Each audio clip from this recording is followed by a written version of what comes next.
सभी साथियों को नमस्कार। मैं Shakti Singh, agriculture development officer, आपका अपने इस चैनल कृषि पत्रिका में स्वागत करता हूं।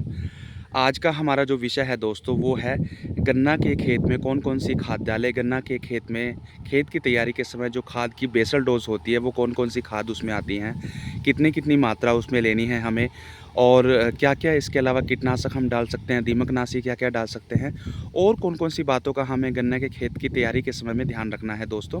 तो इन सब चीज़ों के बारे में आज हम अपनी वीडियो में बात करेंगे। तो सबसे पहले दोस्तों हम बात कर लेते हैं, गन्ना के खेत में खरपतवार की समस्या बहुत आती है। तो दोस्तों खरपतवार को हमें किसी भी हालात में दूर रखना है अपने खेत से। उसके लिए हम सबसे पहले खेत की निराई गुड़ाई ज़रूर करेंगे, और हमें कम से कम 3 जुताई खेत की ज़रूर करनी है।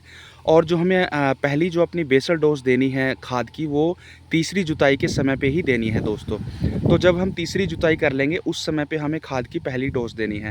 तो सबसे पहले हम कौन सी खाद खेत में इस्तेमाल कर सकते हैं, वो आती है दोस्तों हमारी एनपीके। एनपीके में क्या होता है, नाइट्रोजन, फॉस्फोरस और पोटास तीनों चीज़ें होती हैं। तो हम कोई भी एनपीके ले सकते हैं दोस्तों, जिसकी मात्रा 50 से 60 किलो हो सकती है। वो हम खेत में बेसल डोज़ के तौर पे डाल सकते हैं। या फिर उसके स्थान पे अगर हम एनपीके ना डालना चाहें, तो हम अपने खेत में डीएपी डाल सकते हैं। डीएपी के अंदर नाइट्रोजन होता है 18% और फॉस्फोरस होता है 46%। तो डीएपी डाल सकते हैं, लेकिन डीएपी के अंदर पोटास नहीं होता दोस्तों। तो पोटास की हम अलग से 25 किलोग्राम प्रति एकड़ के हिसाब से मात्रा ले सकते हैं, और वो हम अपने खेत में दोस्तों डाल सकते हैं। तीसरी बात जो दोस्तों हमें ध्यान रखनी है, वो ये है कि डीएपी के या एनपीके या डीएपी के अलावा एक खाद और होती है जो बहुत इंपॉर्टेंट होती है, वो होती है सल्फ़र दोस्तों।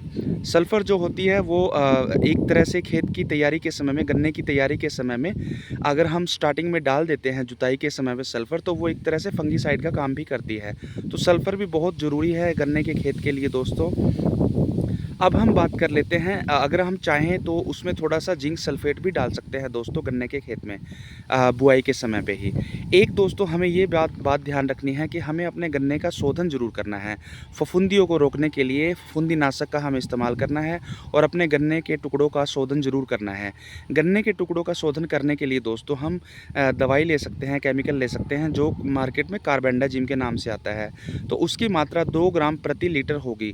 2 ग्राम प्रति लीटर के हिसाब से हम कार्बेंडाजिम इस्तेमाल कर सकते हैं, और उससे हमें अपने गन्ने के टुकड़ों का शोधन ज़रूर करना है। तीसरी बात दोस्तों हम कर लेते हैं कीटनाशी और दीमकनाशी की। तो कीटनाशी और दीमकनाशी से अपने गन्ने के खेत को बचाने के लिए दोस्तों हम अपने खेत में कोई भी इंसेक्टिसाइड या पेस्टिसाइड जो जो आपको अच्छी क्वालिटी का मिलता है दुकान के में, वो आप इस्तेमाल कर सकते हैं। तो उसमें हम आप रिजेंट डाल सकते हैं दोस्तों।